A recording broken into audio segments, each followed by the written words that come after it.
I just have the... Your birthday? Yeah. That's insane. Congratulations. Thank you. So we're here. It's an honor and a privilege for me. So tell us about how you got here. Let's just start with that. Oh, how I got to the podcast, to Sobriety, to everything. What?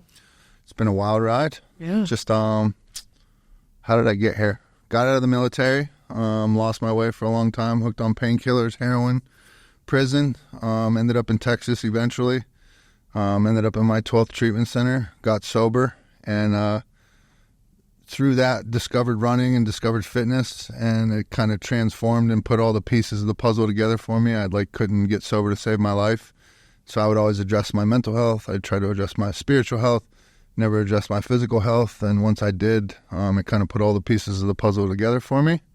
And then the documentary obviously happened, and so that kind of put my story out there a bit and gave me the ability to move around and speak and talk to people on a little bit larger scale, and that continued to lead to one thing to another. And then the podcast came about. I met some really good people that gave me an amazing opportunity, and just been running with it and trying to share amazing stories like yours and mine and everybody else's we are blessed to know, and just try to put some hope and positivity out into this world. Right. Come on.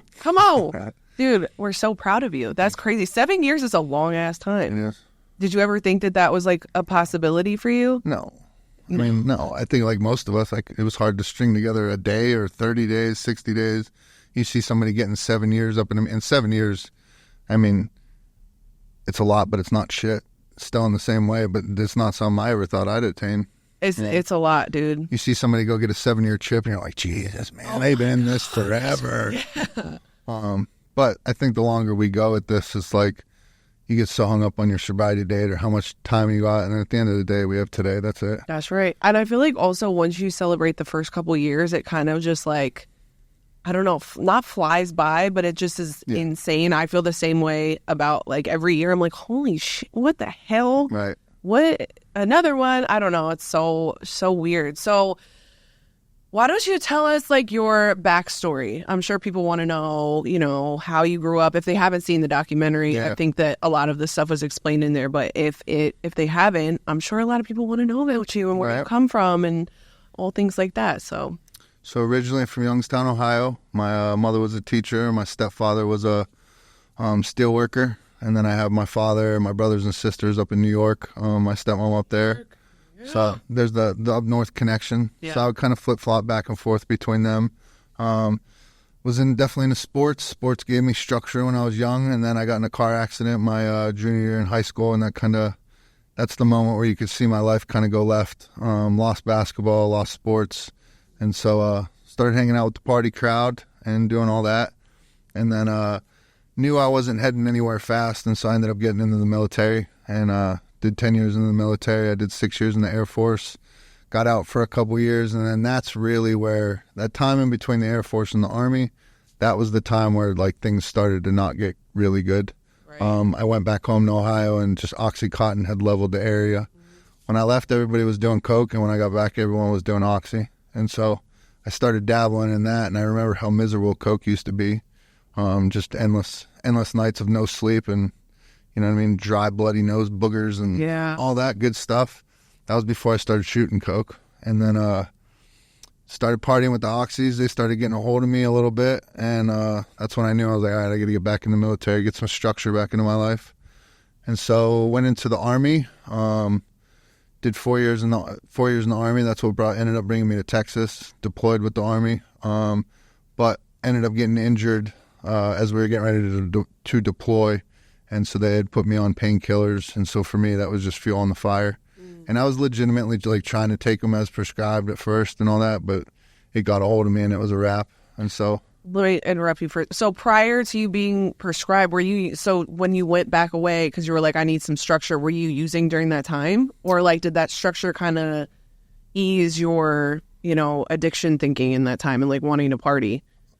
When I first got back into the Army, right? I wasn't sober, we'll say that, but I wasn't in active addiction. Okay. So you got prescribed. So I'd go out and drink and stuff like that. But so then they prescribed me the painkillers, and within a very short amount of time, it was an issue. That's how it goes. And so, unfortunately, in the military, you know, if you're not ready to go, if you're not ready to fight, if you're not ready to deploy, you're kind of worthless to them. And it's kind of hard to describe to, I guess, civilians is what you'd say, but like, there's a very real moment when you're in the military that you realize you're government property. Right. You're not Rachel. You're not Yeah, Shawn. yeah. They own you, basically, right? Yeah, they own you. And so they could discard you as fast as they picked you up. And so it's scary. That's your life. That's your career. That's what my family's proud of me for, and all that. And so I was going to do anything I could do to hold on to it. And then it just became too much, and failed a couple-year analysis, and it would eventually get me kicked out right at the 4-year mark. And then once I was out of the military, it was a wrap. Yeah.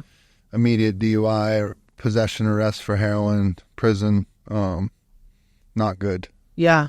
Yeah. What changed for you along the lines that like made a change in your life? What made you want to get sober? What led up to that? So if you watch the documentary, there's a part in there where two things happened. One, I went in front of the judge. I caught my third and my fourth possession case for heroin in the state of Texas. I'd already been in prison for 2 years, and so they decided they were going to charge me as a habitual criminal for the fourth. And so I tell people all the time, like, getting out of the military, the way I grew up, like, everything, I used to carry myself like I was this real big tough guy.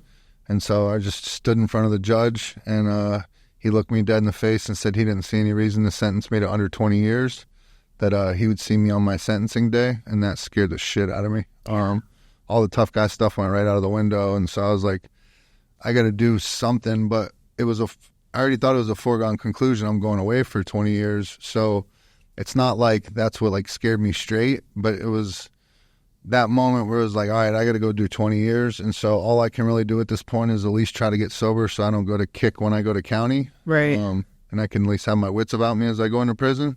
And hopefully if I can at least get clean now, maybe my family will speak to me or at least write me while I'm gone. And so that was like the initial thing that was like, all right, let me try to get sober. And then luckily I'd asked my lawyer, you know, before my sentencing date, will they allow me to go get treatment? And then they said, yeah. And then the other part, which the film covers, is throughout that treatment, I checked into the VA. And so that was the only like, real treatment I could get at that time. So it was 8 months of treatment inside of the VA.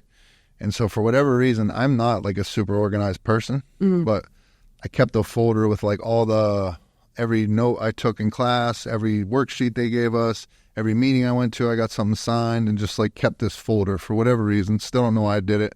And so it was right around when they were getting ready to sentence me, and I had to go see my lawyer, and I gave him the folder, and he opened it up. He's like, holy shit. He's like, I never expected this out of you. You've actually like really taken steps to start changing your life. Let me talk to the judge and see what happens. And so that was like the defining moment where it was like I actually had some hope in life, and I couldn't remember the last time I actually like felt hope. And so those were the two things where I was like, that last point where I felt the hope, I was like, all right, I'm all in, whatever I got to do. And so then I ended up checking into a 6-month treatment center in Austin, state-funded place, very modest, nothing like earth-shattering going on there. Yeah. But it was exactly what I needed, which showed me it doesn't exactly matter where you go to treatment or if you go to treatment or not. You're going to get out what you put into it. Right. Come on. 100%. I have moments like that for me where I look back and I'm like, there's so many situations that could have gone one or two ways. And if they would have went the whole other way, like what my life would have looked like. Right. And like for you, that seems like that was probably that exact moment, because right now you could have been locked up and you're not. I think that's totally like a God moment and part of your journey, which is amazing. I'm glad you're here today. I'm glad you're not locked up, because we would have never met. We would have never been here. You wouldn't be doing all of this. That's crazy. Right. Crazy. Look at you out here. It's I'll tell you what's crazy is I remember being in county and then being in prison and being locked up with people that had just gotten 20, 30, 50-year sentences. And so there's times where it'll dawn on me and be like, damn, like, you know, this has been, let's see, that was when I almost got sentenced. That was probably 2013. So we're 11 years removed. And so to be that far, or wait, no, I'm talking, hold on, 17. I got sober April 18th, 2017. I got out of the military, when I said before. So just to think about these years that have passed and be like, holy shit, they're still in there. And they're just, they're just getting into their sentence. Right. And it's wild. Yeah. It's insane. So getting back into like your recovery and early sobriety, what did that look like for you once you got out of treatment? Like, what did that look like? The big thing that was different for me this time, and the adding in that physical piece into my recovery. I never knew adding a physical piece into my recovery could do anything to it. I just thought it's meetings, sponsors. So you were a 12-stepper, right? Yeah. Okay. Sure. But any other time I would get I would get so wrapped up in it where it would become my world. It would become my life. I didn't understand at that time that it was a foundation. And so it's like everything I went to, every event, every person I talked to was just recovery. And I never thought or got back to like living a life part.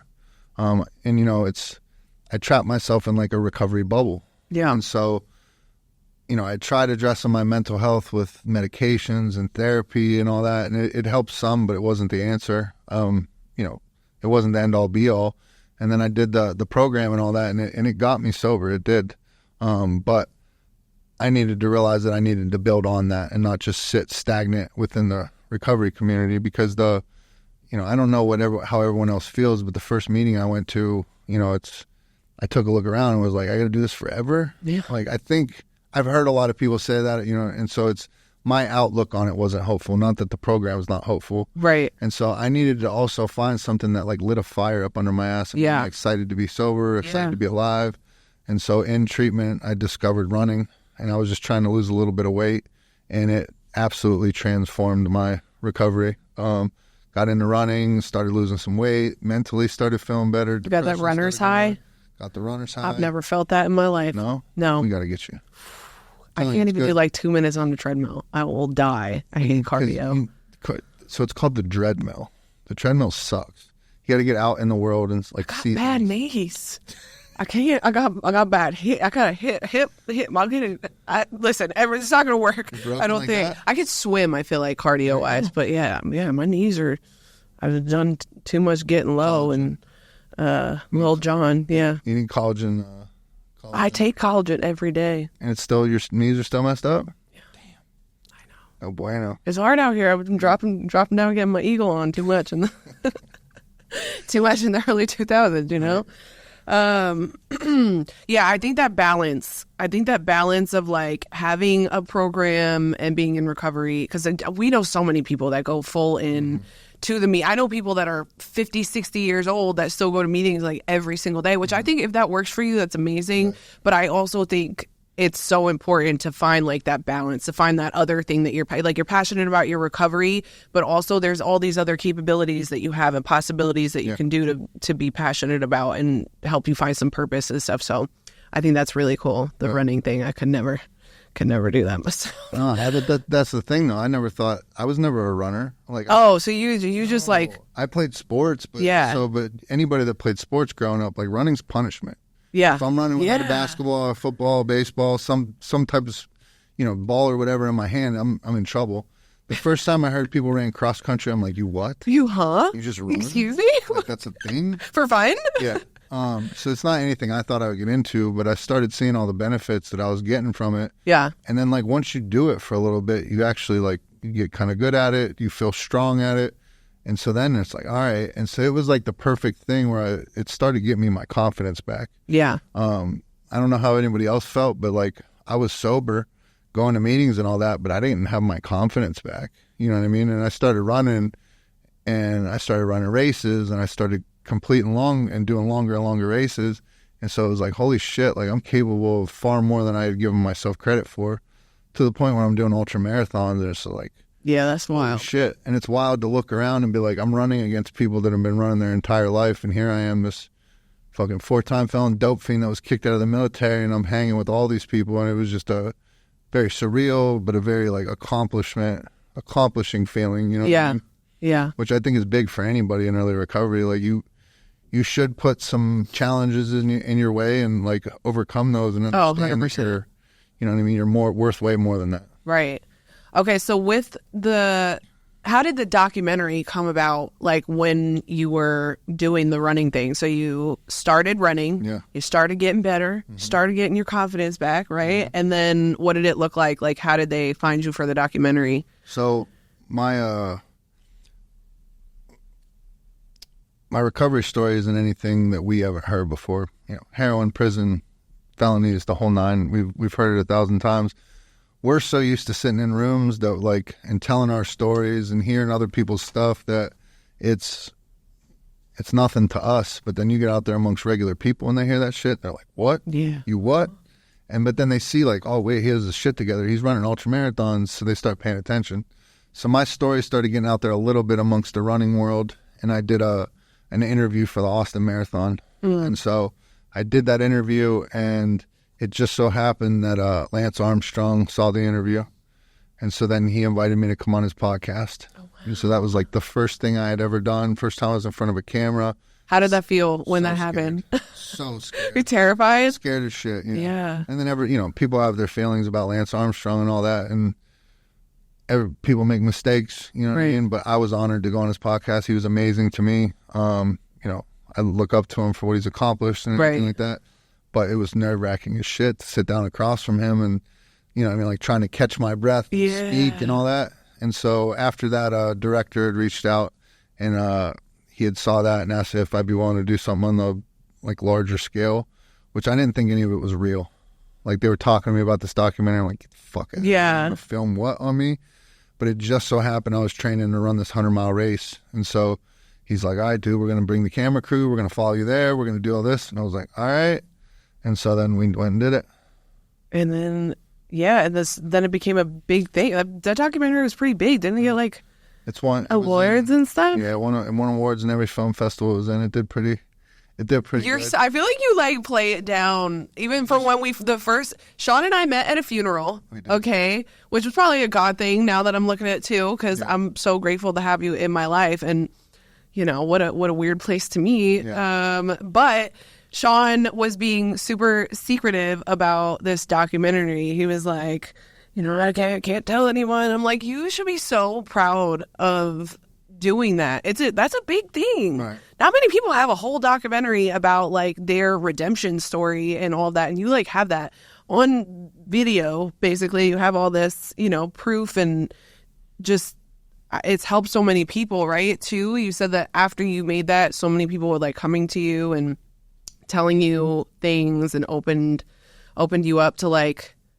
all of this other positivity flowing through other people and what an impact that you made. That's insane. Yeah, it's I don't know, it's still just very weird. I know. I feel the same way about everything that's happened in my life. Like, right.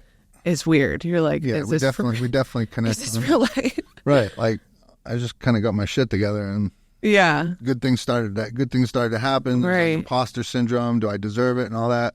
But I don't know. My ego was so big in addiction where there was like when I got sober, I was just like, what a douchebag I used to be. Yeah. And so I'm just so polar opposite. And there's been some very, very valuable lessons that I've been around people in my sobriety, not even in the recovery community, but people with very impactful stories, but meeting those people, they weren't the best people. They were using their story more for personal gain than they were to like help people. Right. And I just remember seeing that and I was like appalled. Yeah. I was just like, man, you could be helping kids, you could be helping so many people, but you're choosing it for like personal gain and like what you can get out of it. And it was just sick to me. Yeah. And so that's why like when it came time for the documentary to come out and all that, like I didn't ever ask for or accept money for the film or anything. Like I was just so happy for what it did in my life and my family's life and brought us closer back together, because there's a major component of me rebuilding the relationship with my family and in particular my sister.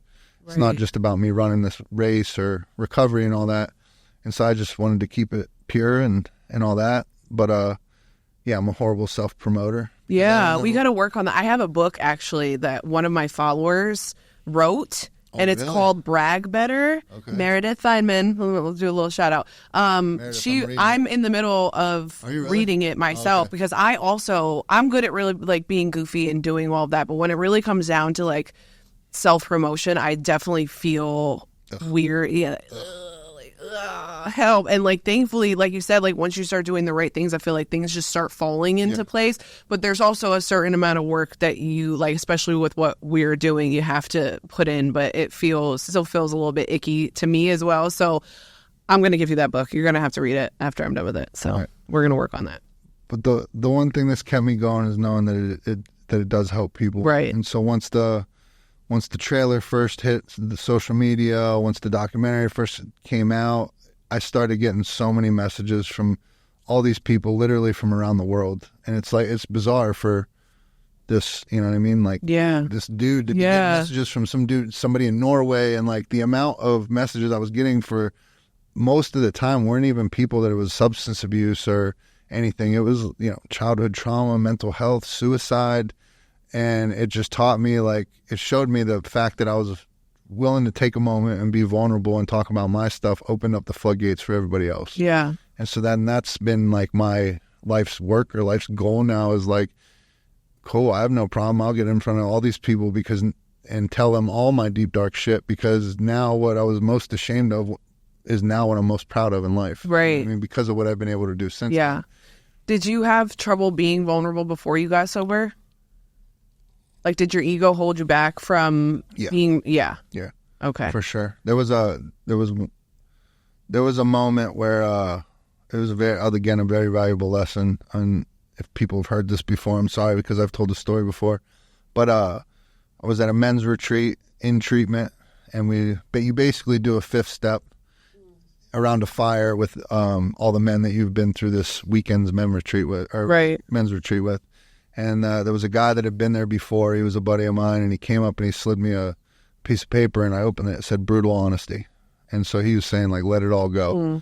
And so it's very symbolic. You're in front of this fire with these other men, and you've just been through like a very intense couple days with them. And the whole goal is to find out who you are. Right. Because once I got sober, it's like I've been getting fucked up for 20 years. I have no idea who I am now. I'm not that same teenager that was getting high. You know what I mean? Who am I now? And so I remember when he slid me that piece of paper, I was like, yeah, dude, whatever. Like, we all have those one or two things that we're so ashamed of or hurt us so bad or whatever we don't want to come off of. And, you know, that's when people do their fourth step, their fifth step, and they relapse because they don't put that shit on there. Right. And so I had my things I was going to hold on to, and he went up and he fell on the sword first, and he let all his shit go. And to be honest, his shit was way worse than mine. And so once he did that, it opened up the floodgates for me to where I went up and, like, I was crying. The fact that I was able to say these things out loud that I had never said before, and, you know, everybody embraced you about it and all that stuff, and you realize everybody has all these different things. And so from that moment on, it was like, all right, I'm going to fall on the sword for other people. Right. So I would go back to this men's retreat, and I would always then be the first one to go up and let all my shit go and watch the floodgates open for them. And so it's just kind of the same equation that I've used with everything, where it's, I got no problem talking about my stuff. Let's go. Yeah. I feel like when you realize that it can benefit other people and it's not just you saying your own stuff for yourself, like, has so much more. It's a lot easier to get it out there. And that's crazy that your story can help so many, like, all of the fucked up shit that you have done in your life can be such a ray of hope and, like, inspiring to other people. Right. It's fucking wild. It's crazy, and I wish I would have known it sooner. Yeah. You know what I mean? I wish I would have known it sooner. Yeah, right. But I wouldn't listen. People tell you, you know what I mean? Like, get everything out on your fifth step and all that, but I didn't. I didn't for a long time. Nobody does. Yeah. I held on to a lot of stuff. But yeah, and so now, like, my goal was just with the podcast is, you know, I'll bring somebody on and I'll tell them all my stuff, or like try to relate with them. And I watch, there's been people on this podcast that they'll say before the podcast, like, I don't cry, or, you know, there's stuff I won't talk about. They open up, they cry. And when you do it in like a public setting like that, it's just, for me, it was therapeutic. Yeah, it's like freeing. And once it's out there, it's out there. You're no longer holding it in. It doesn't have any power over you. I think we've talked about this before. Like, once you're honest about everything, your deepest, darkest secrets, there is nothing that anybody has on you. So you're like, what? Hello? Yeah, like, it's already all out there. It's the 8 Mile shit. Exactly. So what do you think in your sobriety? So let's go back to like early sobriety, right? Did you did you find yourself facing it? Like, what was your biggest challenge early sobriety? Or did you kind of just have, once you got it, you like got it? The biggest challenge I would say is the women because I'm not saying that in a womanizing way. I'm just saying, like, I got sober and I wanted love. Yeah. And I think so many of us, it's like, all right, I'm sober now. I'm feeling Yeah. good. I'm running. I lost a little bit of weight. Let me get back out there. And I had made that mistake every other time before, and it was always a relationship. You know, I'm not going to, when I say a woman that took me down, it wasn't her fault, but it was me jumping back into something that I just wasn't ready for. Right. And, so this was the time where, like, I did abstain from that, and I made it my year. I even went a little bit past a year. Yeah. And then I got into a relationship, and we were together for like 8 months, and it didn't work out. And I look back, and, you know, now where I'm at in life, I could look back, but, like, I still wasn't ready. Yeah. I still wasn't ready for the emotional roller coaster that comes with, you know, dating and all that stuff. And so I work with addicts every day, and I watch it take us down one after another. And so I think just maybe it was age and actually giving myself enough time for my brain to start healing and understand where it's like, all right, you know, I'll go without this for a little while so this sticks, because life is really good right now. Yeah. And it helped a lot having an outlet like running, where my mind was constantly thinking about training and the structure of that, and me going on my runs and what trails am I going to find? What races am I doing? If I didn't have that, then I would have probably just been sitting in my apartment like, oh, Tinder's a little bit too good. You know? The apps, not the apps. Yeah. I feel like that happens for so many, especially in that, like you said, it takes so many people out, because also when you get sober, like, you remove the drugs, right? And you're doing the right things and all that, but like that validation and love from other people can feel so good. And when you haven't like had that in a while, especially you've been running and gunning for all these years, and, like, you know what relationships look like in active addiction, there's no real. So, like, I was the same way. As soon as I was one day sober, I was like, I'm ready. Sign me up. Let's get married. Let's go. And it took me out every time too. But then I had that time as well apart, and, like, to actually look at myself and work on myself. I had to go on a boy band in rehab, and finally got it together. Wait a minute, what? A boy band, not a boy band. Oh, not that's a boy band. Like, no, what, you were no running boy backstage? band. What? A boy band. Yeah, so there was no. And then who would have thought? I, like, actually got my shit together. I've been sober since then. Right. Okay, so what are you doing these days? Like, what is your life? What does your daily routine look like? So I get up very early. Tell them how early. Tell them how early. We don't gotta. I have an emergency alarm set for 2:30 that never goes off. So I'm usually up right around 2 drinking coffee. Yeah. My little dog Bugsy's sitting next to me drinking coffee with me. And that's when I do, like, my stuff I have to do for the podcast, returning emails, you know, the people that write me or the comments, stuff like that. So that's when I knock out all that, read my sports, and then it's like, and my mind's focused on getting to the gym and pack my stuff for the day. Right. So I'm usually at the gym by 4:30 or so, and then train for about an hour and a half, somewhere in there, hit the sauna. And then during the weekdays, there's a couple of facilities I do work with, treatment facilities in Austin. And so just staying plugged in with the community and just using that experience to help others. And then usually Fridays or some form of the day, I'm down here with the podcast. And when I'm not doing the stuff in the morning time with some of the centers, it's just focusing on the podcast, focusing on speaking, and just doing whatever I can. I just have this sense in my life now where it's like I've squandered so many opportunities. You know, they gave me this opportunity with the podcast and they fucked up because I'm running with it. You know what I mean? I won't. It's too good. It's too, I've gotten too many messages from people about how this is helping them. It's like, all right, I'm finally at a place in life where it's like, all right, this is what I'm meant to be doing.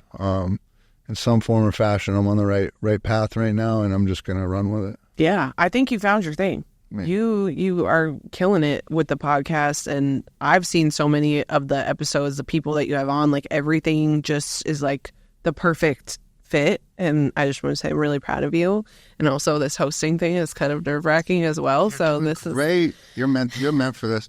I just want all y'all to know that ever since she came on my podcast for the first time, I've been telling her she needs her own podcast. So I'm working on it. To all her followers out there, trust me, we're going to get it there. There'll be a Rachel podcast very soon. Eventually. It'll probably just be me like sitting on my floor in my room. Like, that's what I told you though, that you're one of the rare talents. You don't need guests. You don't need shit. You just need you and a microphone and let's go. Thanks. Okay. Well, hold on. Let me look at my list real quick now that you gave me a compliment. And I'm feeling I've lost track of everything. And along with the podcast, like I have the most amazing team around me. Shout out to the team. Most amazing people. Shout out to the team. Most sitting here right now. But if it wasn't for them, I wouldn't be here. So yeah. Game recognized game.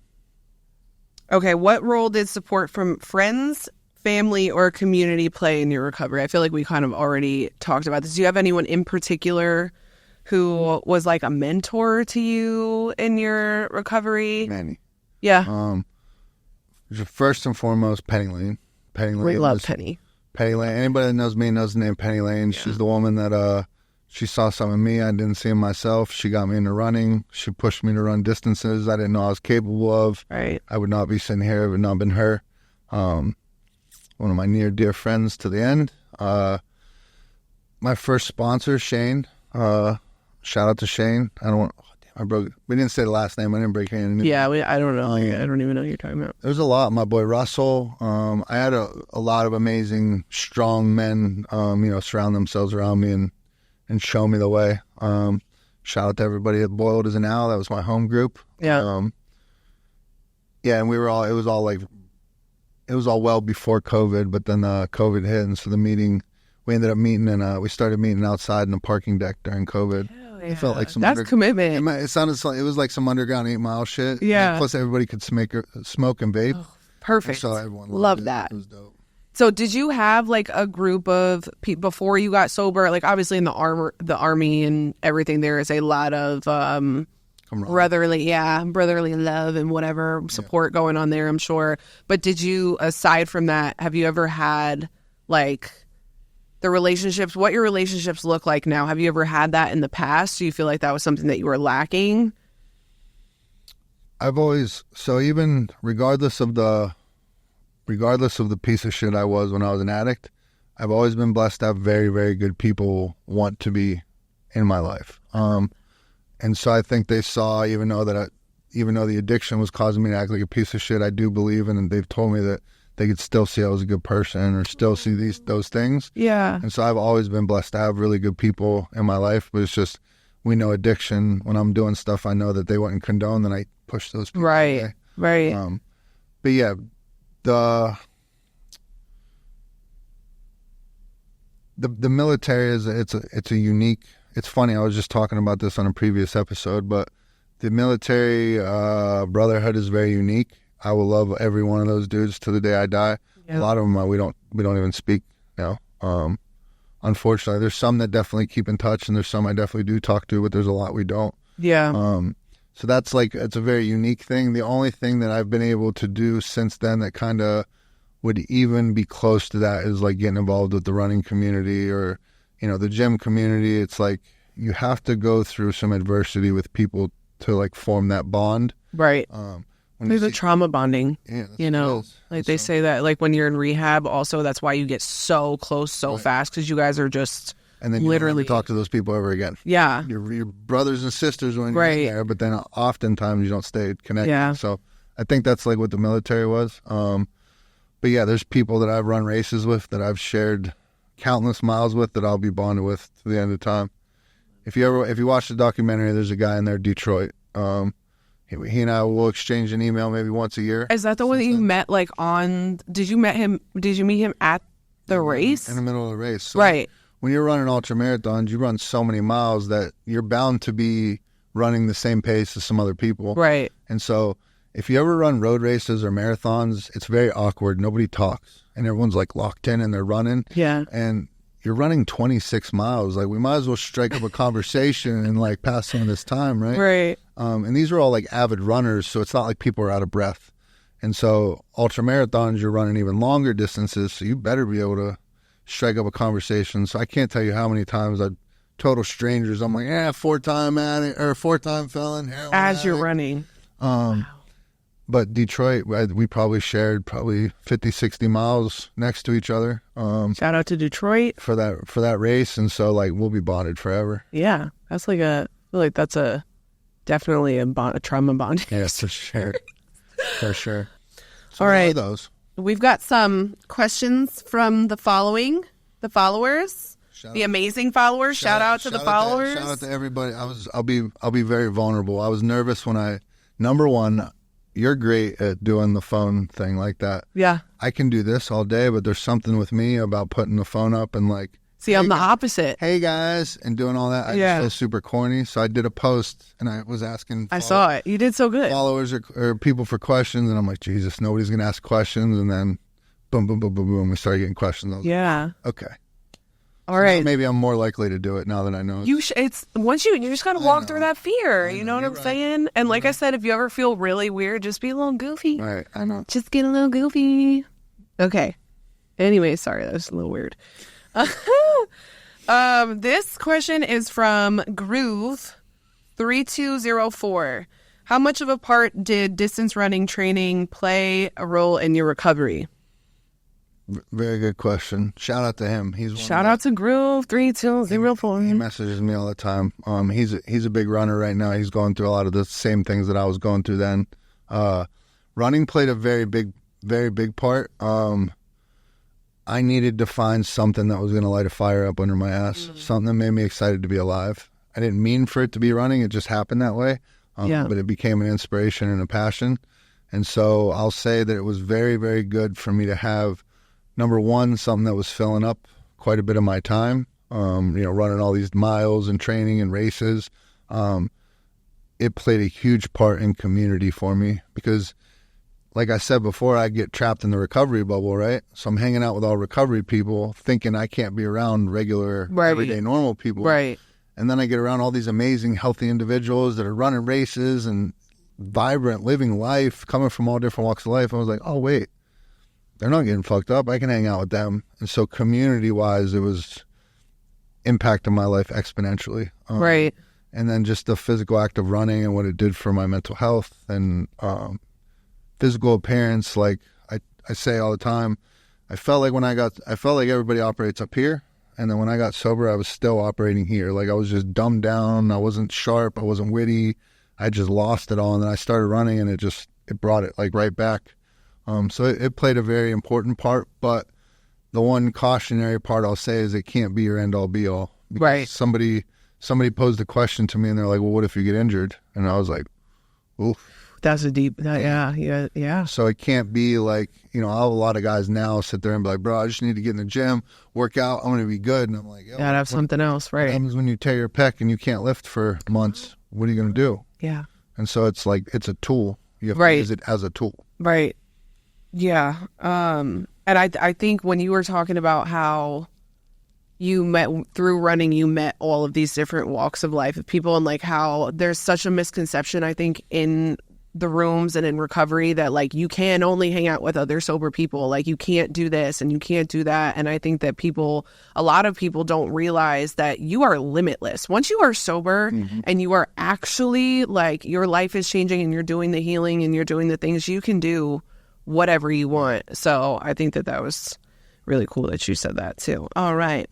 Claire Bays, Claire Bays. What's up, Claire? Okay. What are your current priorities with your own personal fitness? How are you training? I know why she's asking me that because I need to be, I'm 40 now. I'm 41. So I need 41. 41. Shit. Holy dude. shit. I thought you were younger. You have a young soul. Thank you. Yeah. Thank you. I appreciate that. So I'm great at beating myself up. I'm horrible at taking care of myself. So I'll go in there and bang weights all day, but then stretching and stuff like that, not great. But the more I've talked to Claire has that's why we lift together. You guys are the same twins. But I need to get more. I need to get more better at it. Yeah, you do need to get more better. You need to get more better at being like functional and like actually stretching and stuff like that. So I think I'm about to switch up gyms and maybe go get some pointers from Claire. She seems to know what she's doing pretty well. She does. She does. She's a badass. Yeah, she is. I look at her page all the time and want to be like her when I grow up. She's very cool. I love her. She has one video that I show all my clients. What is it? So there's like a box like this, and she's on the ground sitting on one leg. Yeah. Lifts one leg up, stands on here, and then stands up onto the box, right? From sitting on the ground. Mm-hmm. Right? Stands up and then does like basically, you know what a pistol squat is? Yeah. So she does a squat with one leg and then brings her other leg down like that and stands back up.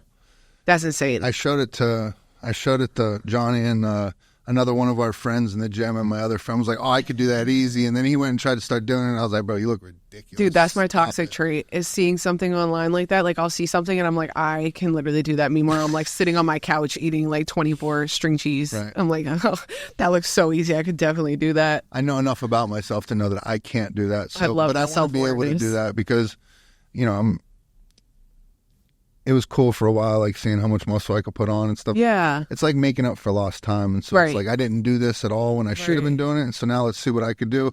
But now it's getting to the point where, like, you know, when I can't bend down and tie my shoes or stand up out of bed without going, you know, like that. Yeah. And I catch myself doing it. It's like, I need to start approaching this probably in a little bit different, more, I don't want to say more healthy manner, but just a more... overall wellness. You want to get you want to be well all over, not just get your big fat muscles and be brolic in these streets, but also like the cardio is probably really good for you. I know that, but stretching also at our age, super important. You have to. And you do it all the time, right? I do. Do you really? I really do. No, I really do. Does she? Stretch? Yeah, I do. I stretch out every single time. I'm too damn old to be pulling some shit. Like, I can't. How I envision like my muscles and all that, I'm like rubber bands. I will literally just bend down the wrong way one day and then it will snap and then I'll be done. Do you have outtake videos from the videos you do? Sometimes. Do you ever put them? Normally I just post. Like, honestly, I feel like my videos are outtakes a lot of the time. No, if I feel like once I do, like, I'm getting into YouTube right now, once I do more stuff like that, that's going to be longer, I'm sure there will be like, but most of the time I just post, I'll just like edit it and post it. Yeah. That's the way you do it's the best way to do it. Like, just embracing the silliness. And I'm just not trying to be perfect. I'm not one of those aesthetic people at all. I just like feel like putting it all out there, you know, just be real. Just be real. That's it. All right, this next one is from M.N. Ronci. I hope I'm saying that right. Obviously, through your journey, you had to put yourself first. How did you reconcile with yourself the guilt that stems from doing so? And because I love music, what is one go-to song that gets you absolutely pumped and helps you drown out the noise of life? Oh, that's a good one, M.N. Ronci. That's Marissa. Shout out to Marissa. Oh, Marissa. She messages me all the time as well. So the guilt of, you know, I don't think I understood it when I was doing it, you know, but you have to be selfish early in recovery. Mm-hmm. And so it's easy for me now because I work with people that are currently in treatment a lot of times. Right. And so, you know, they're of the mindset where it's like, I got to get back to my girl. I got to get back to my wife. I got to get back to my kids. Mm-hmm. And I try to slow them down, and it's like, look, your kids want you back all the way. Right. They don't want you back a quarter or a half. And you come in here for this little 30-day, 45-day stay, but you've been getting fucked up for 20 years, and you think about to just run right back and be good. Like, it's not going to happen. So understanding it's like, all right, I needed to be selfish so I could go back and be the best I could be for them, and understanding you're doing it for them. You're not staying. Mm-hmm. It's not selfish, and you know what I mean? I'm doing it for my benefit, yeah, but ultimately I want to help. Right. I want to go back and be right for them. And so these guys that they might come to treatment from out of state, and they want to hurry up and get back. And where it's like, you need to start taking a look at the statistics and understanding, like, you know, it's a 0.02% chance of somebody going to treatment for 30 days and then leaving with no aftercare. 0.02%. Is that really what it is? 0.02. Right. The first time I heard that statistic, my jaw dropped, and I was like, yo, the statistics are not in our favor. And then you go up to like 45 days, 60 days, 90 days. It goes up, but about the highest you're going to get is like 1.8, 2.1%. Right. Still horrible. Mm-hmm. And so it's like, all right, slow your ass down. Let's think about sober living for a little while. What if I told you do that for a couple months? Now your chances go up to 35, 40%, where it's like, do you love your wife enough to do that? Right. Do you love your kids enough to do that? Yep. Then it makes sense. That's how I got sober. Yeah. And then the song, I always usually go with something hardcore, but the, what's that song that new song by Jack Harlow? It's played out by now, but. Vanilla Baby. Yeah, that one. I don't know what it's called. Loving on Me. I'm going to say that's going to be the answer to that song because I listen to like hardcore rap all the time, but when I hear that, it like just puts me in a good mood. You like Jack Harlow?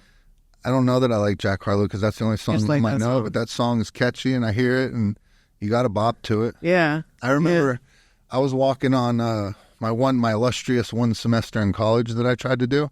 The radio station was at the college the one day. Yeah. And so I closetly liked Justin Timberlake, Cry Me a River song. That song goes so hard. It's so hard, but you have to understand I'm right. 19 years old trying to be a tough guy. I don't like Justin. Can't like that song, but in my head I love that song. So they're playing that song and it ended up being the remix with 50 Cent. So I was like, okay, at least now I can bounce my head to it at least. But now so that song's like kind of in that same vein where it's just like puts me in a good mood. Like I love that. Yeah. I love that. Okay. I'm wound tight, so it's easy. Like that song, it can loosen me up a little bit and make me ready to party. I might stay up till 8:30. What's your go-to like if you're trying to like get rough in the gym? Like, do you listen to some hype shit? Rap, New York. Rap. Yeah. Okay. Good to know. All right, this one is from L-Risher. Who's that? That sounds familiar. That would be Lance. Lance. So my first. He was the first ever podcast guest. Right. First episode. Yes. Hey, Lance. He says longs or shorts? In what context is this in? I mean, knowing Lance, I'm sure I know what context he's talking about. I was always a longs guy. You don't know what he's talking about? He's talking about Newports? No. Okay. He's talking about rigs. Oh. If I know Lance, this is straight drug addict humor now. If you don't know what we're talking about, I apologize. But that's a good one. We're talking about Newports, shorts all day. If we're talking about the other, longs all day. Okay. For sure. All right. Never a shorts guy. Okay. Heard. Okay, this one is from... Only Lance would ask that question. No, I love that. Thanks, Lance. Ryan, this one is from Ryan Langlois. Push your mic down just a hair. Like that? Can you not hear me, or was it just in the... Okay. Oh, no. In my hear face. you too much. I do be loud. Okay. Given your life experience now, is there something that someone could have said to you back in high school that could have prevented the bad from ever happening? Or is it something in particular you try to preach to younger people in hopes they don't go down the dark path? Good question, Ryan. These are some good questions. It was very thorough. Wow. Yeah. I don't know if there was something anybody could have said to me, but I think if I would have had maybe some better people to look up to, you know, obviously you look up to your parents and people like that, but I think in my area or my town I wasn't connected with many people to be able to look up to, and so the insecurity of being young and all that, I lost basketball and just it was an easy transition to be accepted into the party crowd. And so then I didn't ever put myself around people to be looked up to. Right. And so I think if I would have had more of that, maybe it could have been different. And so that would be if I talk to youth now, it's like, surround yourself around some people that have what you want in life. Mm-hmm. The same shit we hear in recovery, but it applies to everybody else. Right. Guy you see at the gym, guy you see playing basketball. I can only speak from a male's perspective, but I think if there were more people out here doing stuff with kids as far as like being mentors and like good, strong people to look up to, you could say there is on social media, but I mean, it's like following you, like people follow you or people follow me, but they don't like they're not here. They don't know us like that. Yeah, you need that. I can't sit down and have a conversation. You follow me unless you DM me or something. I can't sit down and have an impactful conversation. And so I think if there was a little bit more hands-on people like that for kids, then I think that would be I think that would make a difference. Yeah. And that's what I don't understand, because I've tried the past 2 years. It's been one of the hardest things I've tried to accomplish is getting into the schools to speak at schools, because every night I don't watch the news a lot, but anytime I see it, there's some kid dying from fentanyl. Yeah. And I've sat down with multiple schools. I don't know what the deal is. I had a teacher tell me one time that their school had it covered because she personally shows the students a 10-minute PowerPoint on the dangers of drugs and alcohol. And I told her, I was like, man, with all due respect, I'd put my head down and go to sleep. I'm willing to bet someone like myself or someone like you with personal experience were able to come in there and grab their attention in a little bit different manner. Right. And so I don't understand it. I don't know if it's schools are afraid if they brought in someone like you or I, that they're admitting their school has a problem, but it's either that or you end up on the news. So I think as an educational moment, all schools in America should have Shawn and I come in there immediately. Thank you. I mean, no, it really is so important, and especially the younger, like if you bring in the realities, like the dare shit and the stuff that we grew up with does not work. And who knows if someone like you or I actually came in there into a school when we were kids or, you know, something like that, telling us the real deal of what happens. Like, you never know. Now, I also wanted to ask you, based on this question, are you one of the people that just like believes you were destined to go through all of those things to be who you are today, though? Yeah. To like make you, Hands down. Yeah. Hands down. I feel that, I feel the same way. I think that, I don't know, if I didn't go through all of the things that I went through, I probably still would have been an absolute piece of fucking trash. I don't think I would have been able to have the growth and look at the world the way that I do right now. So there's a lot of ways that I'm actually grateful for those experiences, because we wouldn't be here. No. For sure. You wouldn't be here. I was speaking at the social work classes of a university here in the area. And I remember telling them, I was like, you guys chose to come to this place to get your education. I chose out there to get my education. And then I was like, I'm willing to bet I spent more on my education than they all spent here. And they all thought that was funny, but that's a good one. That's literally our education. Yeah. That's what makes us uniquely qualified to do what we do and work with other addicts and help people. And so if you're not doing that, you wasted all that shit you went through and all the pain you caused, you're wasting it. That's right. Did you ever have School of Hard Knocks on your Facebook as your school? Never. Did you? No, I don't think so. But it's a prominent thing that happens. Maybe I probably still? did. I've been very cringy in my life, so I wouldn't doubt it. I don't now, but like, I know there was probably a point in time where I've had something like that. I know I've seen it on Facebook before, but it's been quite a while. Yeah, I feel like it's not as prominent now, but like, does that mean you're an addict? It just means like, like when you studied, like you didn't go to college, so you just put like School of Hard Knocks. Oh, okay. I don't know. I don't know. It's a thing sometimes. Okay, this one's from Casey M. Barnett. How did you become such a badass? Definitely not a badass, but how do I answer that? I would say I became me with consistency. I wasn't consistent in shit in life, and I hate that I always go back to it, but the gym taught me that. Yeah. I went into the gym. I didn't know what the fuck I was doing. Right. I had no idea. Had no guidance, no anything like that, but I kept showing up, just like they tell you to do in meetings, and good stuff started to happen. I started learning more, then I started actually enjoying the gym, and then I started reading more and watching videos and educating myself and got better and better, and that's what I would say.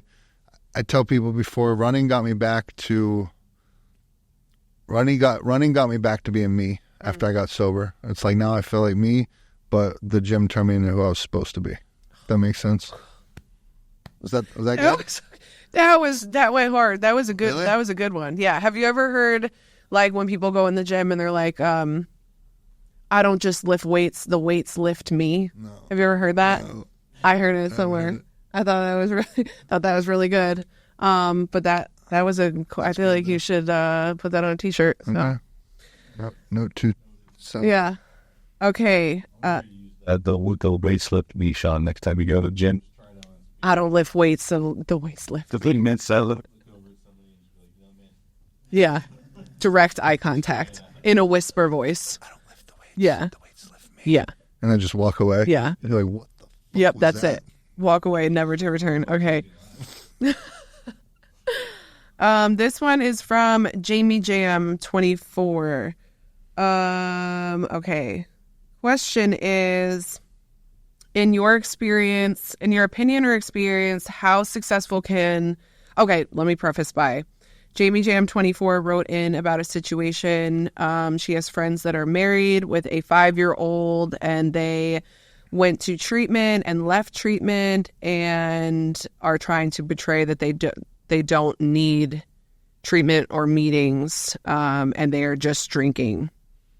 So they went to treatment and got out, and they aren't doing anything. They went to treatment, got out, and are just being normal, right. I would assume, and don't think they have a problem. Yeah, are drinking. So the question is, how successful can their recovery be without any sort of system in place? I mean, I hope the best for them. I wouldn't wish bad on anybody, but like we just talked about, the statistics, they're not in our favor, and so I'm willing to bet if they already haven't, they're going to continue to relapse further back. And I mean, it's tough. You said there's a 5-year-old involved. Yeah, 5-year-old involved. Yeah, see, that's the and they're married as well. So it's a couple. I feel like that's always tough when it's a couple and you're both doing the same thing too. Yeah, exactly. And I mean, statistics aren't in our favor. So if hopefully one makes it, but the likelihood of both making it, probably not well. I mean, there's anomalies. I'm not saying it can't happen. I'm just saying it's not something you see often.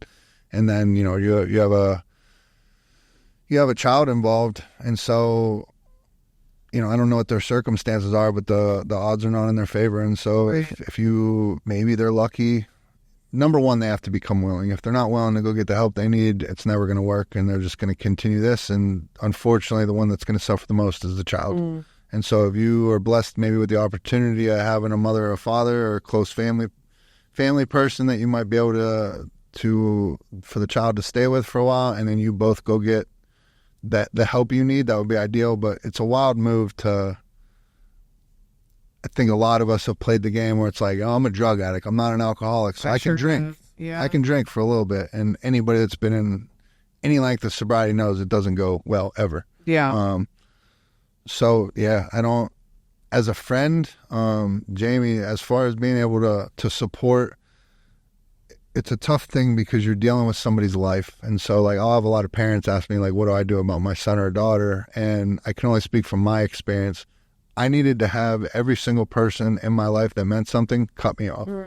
Not talk to me, not interact with me, not be willing to even socialize with me until I was willing to take steps to change my life. Right. And start doing that. And then they came back around. And so other than being maybe a resource for them if they were there to come and ask you for help, but as a friend, especially on the outskirts as a friend and not even a family member, there's not really much you could do. And so, in those instances, it's like you have to do what you have to do to take care of yourself. Whatever your situation is, if you have kids, if you have a husband, you should focus on them rather than trying to fix the friends because they're not willing to fix themselves. Right.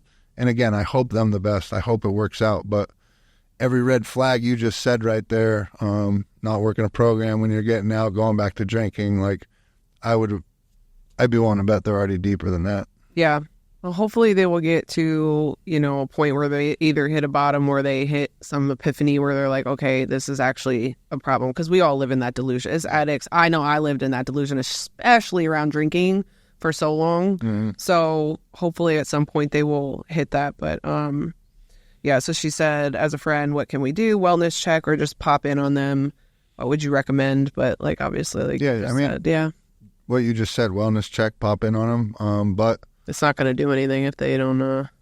Just letting them know somebody still cares, I guess. Yeah. But that's a tough question. Yeah, there's such a fine line. I feel like with situations like that between trying to actually do more work for someone than they are willing to do, and just also at the same time knowing that they're going through it and trying to be supportive. I feel like there's such a fine line, and every situation is so different. Sending so much love, Jamie, though, because that's a lot to deal with. Shout out, Jamie. Yeah. Okay, this is from April Guzik. What pep talk do you give yourself every morning? What pep talk do I give myself? Don't really give. Should I give myself pep talks every morning? I'm just very focused. Like when I wake up in the morning is when I'm hands down most motivated. So I'm pretty like focused. Yeah. As soon as I open my eyes, like my brain instantly goes, all right, what am I heading in the gym today? And all that. And so it starts going. The gym and my morning routine and all that is like so a part of me and so non-negotiable. I don't really have to pep talk myself into it. But I will say, like on days where maybe I'm sick or slightly injured, most people would say stay out of the gym, heal, get better, all that. But for me, a big part of me is like being willing to do what a lot of other people aren't willing to do. If you take a look at like I admire Kobe Bryant, I admire Michael Jordan, certain people in sports where it's like they were absolutely possessed. There was no talking no to days them, off. Nothing like that. And so I'm not saying I'm that. I'm not saying I'm Kobe Bryant or anything, but I try to take a piece out of that. And there's a mental edge for me where it's like most people, if you're in the gym space at all, there's a lot of people that will use any excuse to not go to the gym today. Or my kid this or this, that, didn't get good sleep last night. And like none of that's negotiable. I get my ass up and go, even when it's probably not the best thing that I do go, just because it keeps me going and keeps me on that routine. Right. And so there's a lot of things where when it does happen to me, it's like, this is no big deal. I've lifted I literally went to the gym with my back thrown out to I couldn't stand up on my own thing. Yeah. And I still like went and did a little bit of arms and all that. It's stupid. I don't know if I do that. Yeah, disclaimer, probably don't do that. But early in recovery, it was beneficial to the fact like, all right, nothing's going to fucking hold me down. Right. And not stopping at this. Right. Because once you get on a path like that, and then all of a sudden, it's like running races, right? What I noticed when I was running ultra marathons, once somebody dropped from a race, which means you decide you're not going to finish. Mm-hmm. So, and there's people every single race that don't finish. There's more people that don't finish than do finish a lot of times. But once somebody drops from a race once, it becomes that much easier the next time and the next time and the next time. So if you don't ever drop from that first race, I don't ever have to deal with that. So that's the way I look at the gym, and that's the way I look at a lot of life. And so I feel like that's the way to look at it. Yeah. I'm the same way. If I don't push myself even when I don't want to, I'm not going to do it. Right. If I miss a couple days, then like trying to get back into the like habits, healthy habits. Think about the way you eat. Yeah. Once you eat healthy for a while, it's like, all right, I'm on my shit, I'm good. But that first time, it's like, all right, I'm at McDonald's, I'm going to have ice cream. Yeah. It's that much easier to have ice cream that second time. And then before you know it, you're like, fuck, man, I've been off my diet for 3 weeks now. What happened? I've been off my diet for 32 years. Thank you. Okay. Ilse Esco has a question. Can you share a life lesson or piece of advice that has had a significant impact on your life? Be very careful of the people you choose to surround yourself with. The people you surround yourself with are the people you're going to become. Right. And so there was a lot of my life where I would give allowances or passes to people because they were funny or charismatic or whatever it was. Oh, he makes me laugh. It's cool. But he didn't serve a good purpose in my life. And now, like, I hold myself to such a standard that anybody I allow around me is getting held to the same standard. But I don't need to hold them to a standard because they operate a certain way. Right. They operate very similar to me. And so that's the thing. And getting people to understand, and I needed to realize myself when I learned it is a choice to allow these people to be around you. You know what I mean? Nobody's forcing them to be in your life. And so it's like, how serious do you really want something? Like, if you have a goal, if your goal is to get sober or whatever, how serious are you about it? Are you serious enough to cut off these people that you may not want to? Yeah. And it was literally the only, one very important thing I started doing it in treatment, and I did it every day after that. And it was probably one of the most impactful things I had ever done. And just now as I continue to do these things that I'm doing, I get around better and better and better people, and it's just like, these are the people that I'm supposed to be around. Like, I want to be around with people that I can learn from, that Right. I can go to, that give good advice, you know what I mean? The people that have character, people that are honest, those are the people I want around me, and so that's what my life has become. Right. Yeah, I saw a quote the other day on Facebook that was something, I know I'm going to butcher it, but it was something along the lines of being around people that are doing better than you, or that's smarter than you, or have more money than you, shouldn't be intimidating. It should be a blessing, because you get to learn from those people. Right. You know what I mean? Like, and I think that is for sure. That's definitely good advice. Okay. I don't think this one is really a question, but it's a long paragraph from Joshua Wood on Facebook. So we're just going to get into it real quick. What I was saying is, for your podcast, which I am sure you have in others. Sorry, hold on. Did I read that wrong? Oh, and it sounds like when he wrote in, he was saying that this question's for your podcast. I don't think there's a question in here, though. Let me just try to read it again. Take two. What I was saying is, for your podcast, which I am sure you have in others, there were several people I knew who needed some sort of surgery to get better, mainly back or neck surgery. The recovery for these were long, and they would have been non-deployable. So instead of fixing them, they simply put them on powerful painkillers for sometimes up to 2 years so they can deploy. Then when they abruptly cut off their meds, instead of weaning them, these troops would face massive withdrawals and look for relief in other places, would pop on a piss test, and the army would just kick them out instead of addressing the issue created. So there's no really question, but how do you feel about that? So I served with Josh, actually. Oh, okay. I don't know if I guess I'm grouped into that. I wasn't aware of anybody else that it happened to, but I know it's very common. Yeah. So he's very correct. It's a common thing that happened. I don't know if it's still currently happening. And that's what I'm saying. You're government property. You're given the medication to get you out there to back do what you're going to do. If it's a problem, that's on you. Yeah. I'm an addict, though, and so it was just dumping fuel on the fire, and then very quickly I started taking them not as prescribed, and then would run out early, so I got to go find my own, and then heroin's cheaper, let's go with this, and it was just one thing after another. So largely my fault, but it's fucked up, and it's fucked up for so many people, because the military, the government, it's a machine, and they're chew you up, spit you out. You might get lucky and get some disability, or, get some medical retirement, get benefits or something like that. But at the end of the day, it's very traumatic to give 100% of yourself into the military, to become this soldier and do all these things. And then all of a sudden it's just taken away from you, and you're cast back out into society, where if you serve for 4 years, 6 years, 8 years, 10 years or whatever, like, you haven't been doing anything civilian wise, right? So now I have to go in and fill out a job application. Like, the same tools that I've been learning in the military all the time oftentimes do not apply out there.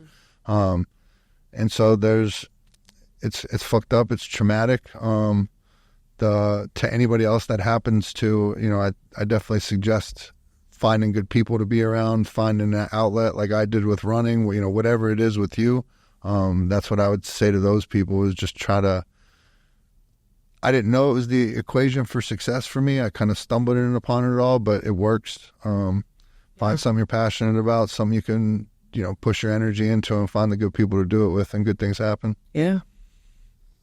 Appreciate you, Josh. All right. This is from William Eugene 52. As you well know, goals are meant to be achieved. As a goal, if you could have one person on the podcast to share their story, who would it be and why? One person. Like your dream guest. First person that comes to mind is Eminem, probably. Eminem. Yeah. That's a good one.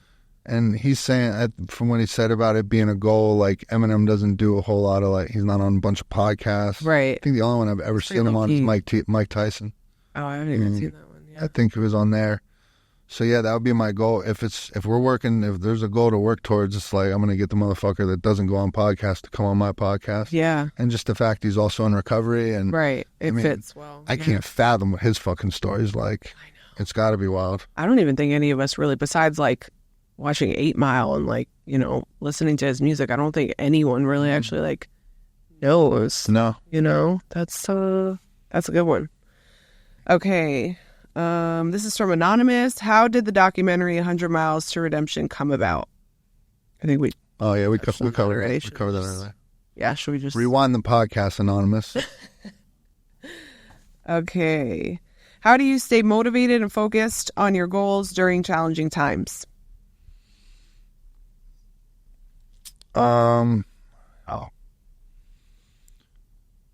Probably just being so unwilling to go back to what I was. Like I'm so happy with my life now. I'm so happy with what I do every day. I'm so happy with who I've become, with my, you know, my wife, like home, everything like that. I think I keep doing what I'm doing even when it gets hard, just because I'm so fucking happy and blessed and excited to have everything I have in my life that there's nothing that's gonna, I'm not letting anything get in the way of this shit. Right. Do you feel like you have the fear of going, like, of ever losing this and going back to how you used to be?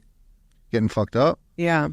No, but I do have, like, there's something in me, and I don't know if you feel the same way, but it feels like any minute I'm going to wake up, any minute people are going to be like, gotcha. It was all a dream. Yeah. I'm going to pull the fucking rug out from under you and be like, we were just playing. Yeah. Just because so many, you know, I've squandered so many opportunities and had opportunities and fucked up to where I didn't get them, where it's like, all right, this is the best one yet, so this can't be true. At any moment, it's all going to be fucking done.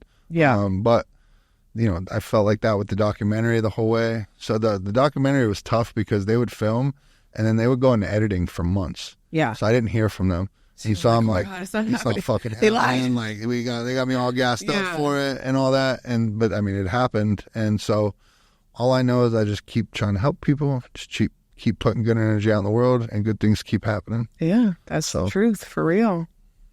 Okay. This is from Hey Scotty G. What would you do with the time you did drugs if you could have that time back? Oh, good question. God damn. Shout out Scotty G. Good question. Probably been in the fucking gym. Yeah. If I had all that time, if I would have started lifting weights when I was on your young teenage, early 20s, who knows what I would have been. That, and I mean, it also definitely would have been in the gym more, but definitely would have been more present in my sister's life.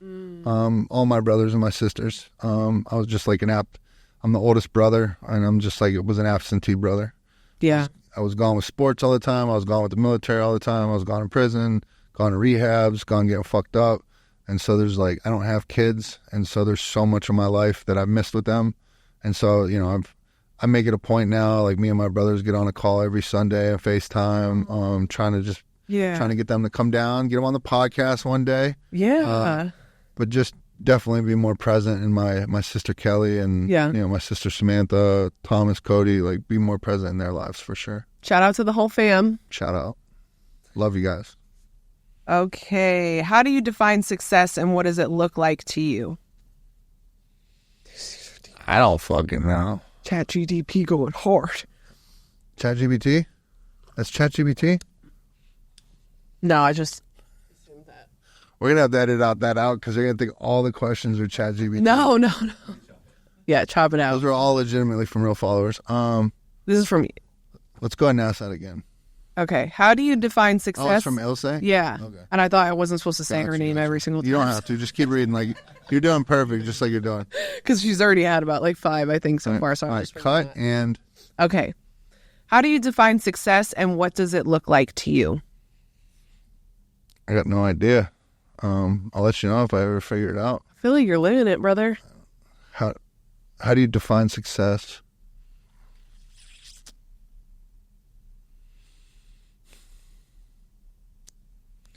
I don't know.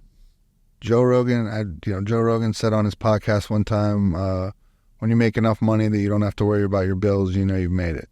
And so I think like that to me, like that sounds pretty fucking good. And then everything else after that is just a I forget the exact terms he put it in, but I always like that. And it's like, I'm successful enough to the point right now that like, I know my bills are paid. I know we're taken care of. We got food. Everything's good. And so like, I don't stress about bills like I used to in addiction and before. Right. But I think success ultimately to me is being able to do what you love every day. Being able to live within your passion, because I don't ever feel like I'm working.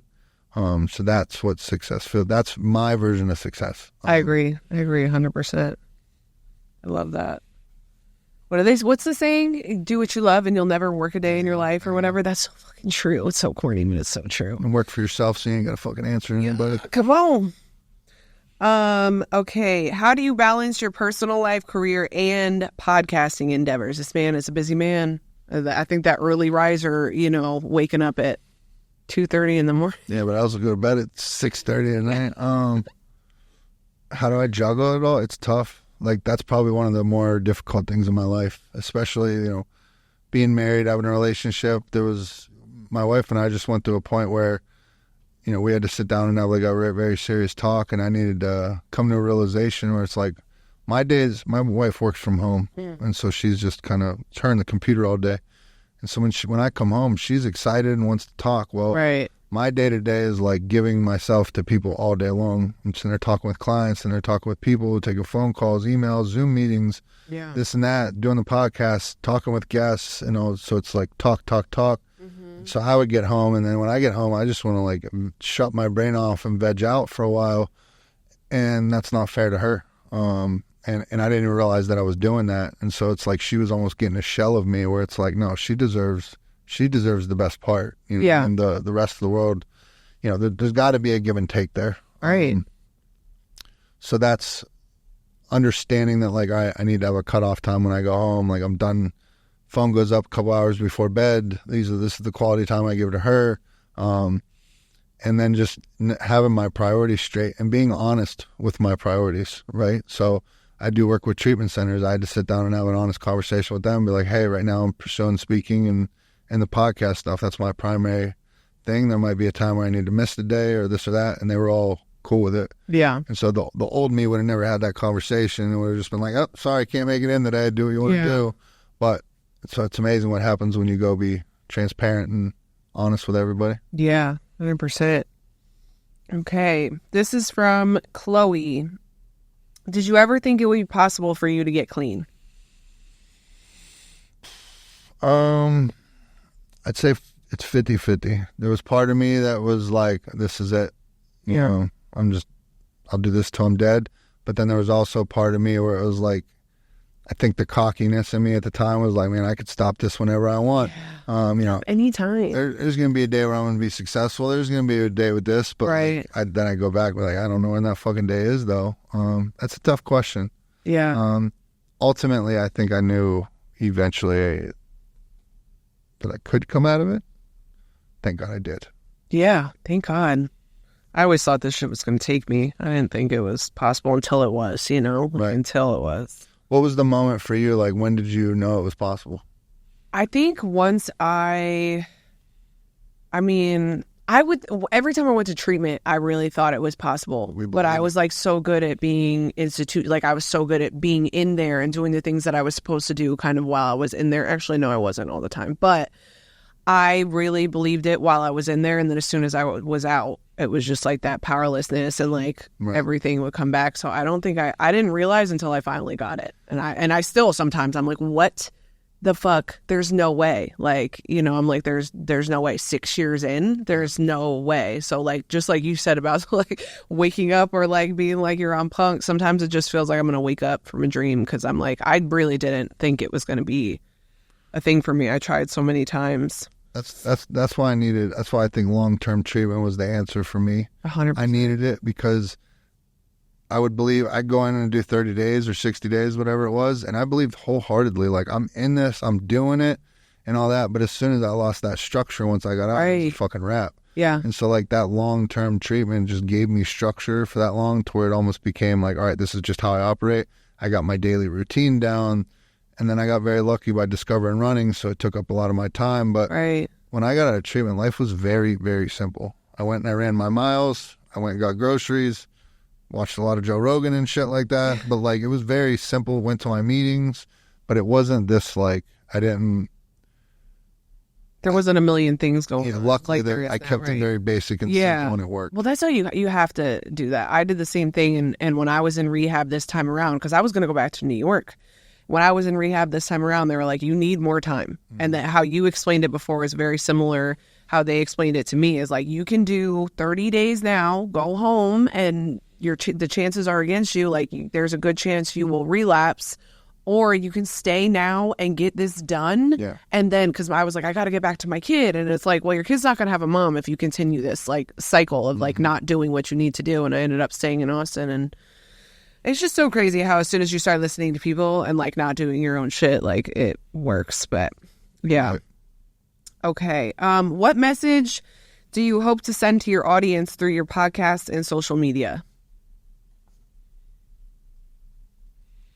The main one is just getting people to understand that we all have a certain life experience. It's all unique to us, but there's other people out there who are suffering from the same things. There's things you've been through that I haven't been through. There's things I've been through you haven't been through. Right. And so using that to go help people and get people to understand, like, it doesn't matter if you are an addict, you are an alcoholic or anything like that. You've been through some shit. And if you've really done the work and gotten through it, go use that experience to help people and watch how it changes your life. Watch the amazing people, the amazing opportunities, the amazing benefits. Like, watch all this good shit start to happen to you. And so just getting people to understand that, it's like, just get out of self. Yeah. Just get out of yourself. Yeah. Help people. Yes. Help people. Okay. I think that's all of them. I was going to say, we don't need any more questions. Wow. Oh, no, wait, hold on. I got a couple sillies. All right. Good. Now we're the silly ones. These are just like super, These cards are amazing, by the way. yeah, they're so cool. It's like a talk show. I love that. Okay. Would you rather fight one horse-sized duck or 100 duck-sized horses? That's a good one. And why? 100 Explain. or one duck-sized horse? Yeah. No, 100. So one horse-sized duck or 100 duck-sized horses. Picture it. I guess I'm going to go a horse-sized duck. A horse-sized duck? Yeah, I'm going to... One? Yeah. How would you go about that? How would I mean, do I have a weapon? I don't know. No, just. I mean, he's got his little flippers and stuff like that, right? He doesn't even have hands. I'm going to box the shit out of him. Yeah, you're I'm gonna right. beat the shit out of him. If it's 100 little horses running around, it's rap. That's wild, right? Yeah. No, I'm good. Okay. I'll take I the respect one. that answer. I respect it. Okay. It's a no-brainer. He's got no hands. Yeah. All right. Just what is gonna wait? I mean, he could give me his beak. Yeah, they could beat the shit out of you. Duck You're the right. beak. Yeah. Find out what happens. Okay. What is the silliest thing you've ever done to impress someone?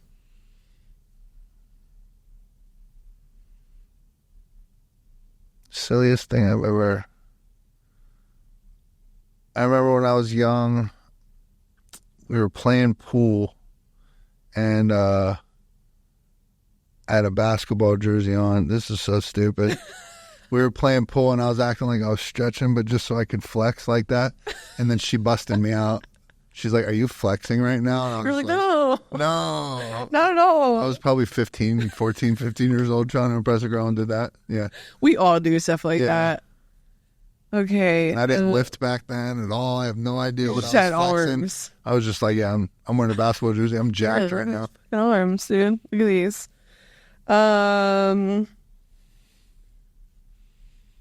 Oh, can you share? This one's not really silly, but can you share any memorable Hello? Can you share any memorable experiences or interactions you've had with your audience or followers? Like, is there any like moment that has stuck out to you in particular? It doesn't have to be in person either. It could be, No, a lot of the messages I've been getting, being able to have like back and forth dialogue with people that otherwise I would have never been in contact with or know. and just their willingness to be vulnerable with me. Like, I guess because we get on here so much, or you get on your videos so much, you're so vulnerable, it's easy to open up. And so I think I get some of that same too. And so that, and there's been a lot of people writing me back from where I'm from. Oh, yeah? And because the area is still depressed up there, it's still not good. So many of the people we know have died or, locked up. And so it's been cool to get reconnected with those people and to know that, when I left living in that area, it was not good. I was an oxy addict. And so for them to know that they're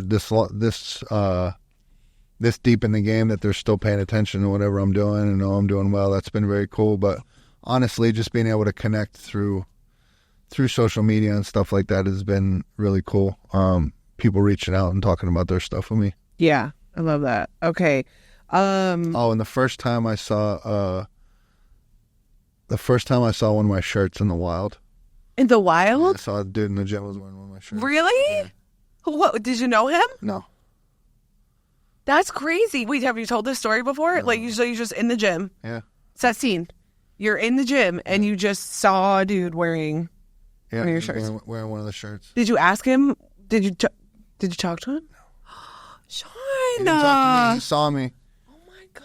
I was letting. He was feeling derpy. He probably just wanted to. Maybe I did. I gave him the little head nod, but he has his earphones and stuff like that. I'm sure. Have you ever seen him again? No, not yet. When was this? About a week and a half ago. Oh my God! Next time you have to ask, can I take a selfie with you? Like he's a celebrity. You know what I'm saying? You're gonna be like, hey, can I take a? Right. Honored to be here. Hello, I'm Shawn. Welcome. But it's probably just somebody I gave a shirt to that fucking gave it to somebody else and they have no idea who I am or something like that. But it was just very. Well, be like, oh, you listen to that podcast? That would have been the move. You should have been. Oh, you like that podcast or whatever? They're like, oh yeah, then you could just be like, oh yeah, it sucks. And then fuck that guy. Yeah. Fuck that guy. And then just kidding. Hi, I'm Shawn Livingston, and I am the host of I Am Redemption podcast. And they only saw this episode, and they're like, you're not the good-looking blonde girl that when I saw it. That's so funny. I think that's awesome. I've never seen someone wearing one of my shirts. No? No.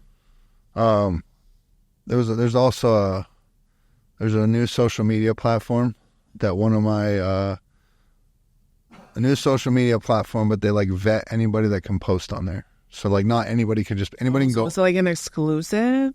I have a call about it next week. Oh, wow. But the founder of this app or this social media platform or whatever, one of my former guests from here told him about me, and he's like, oh yeah, I'm already very familiar with his content.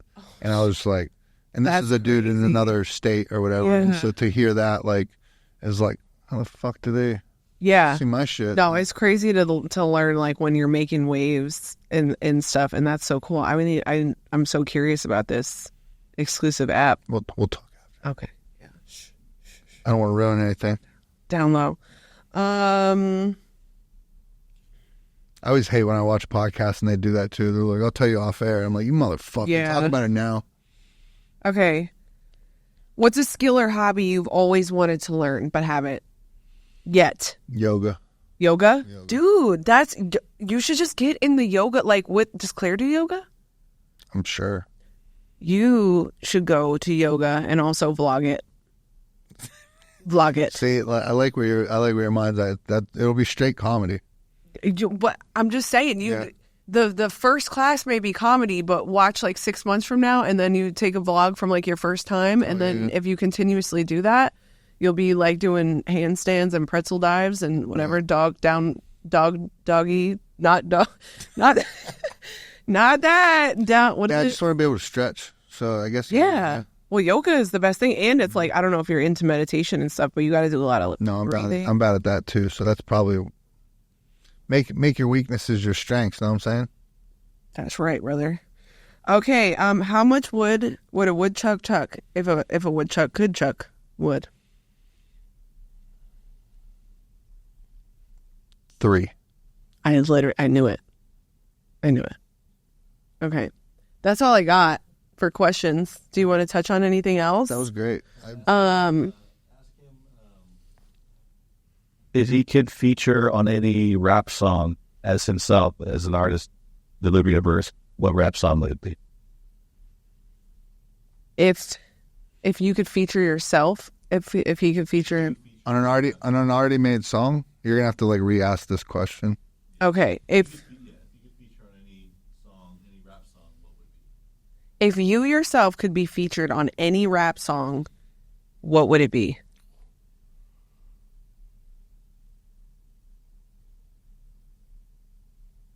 I mean, I gotta go with Jack Harlow and Vanilla Baby, right? Dude, it's a huge fucking song. That's your jam. And no, I mean, and I don't belong in that video, which is exactly why, comedy-wise, I should be in that video. I haven't seen that. I haven't seen. I mean, I haven't either, but I guarantee it, nobody looks like We me should in that do video. a parody. We're gonna have to do a parody or something now. We're gonna have to get. All right. Listen, guys, it's on. This is If I could be featured on one rap song, but I feel like I would ruin whatever song it is, but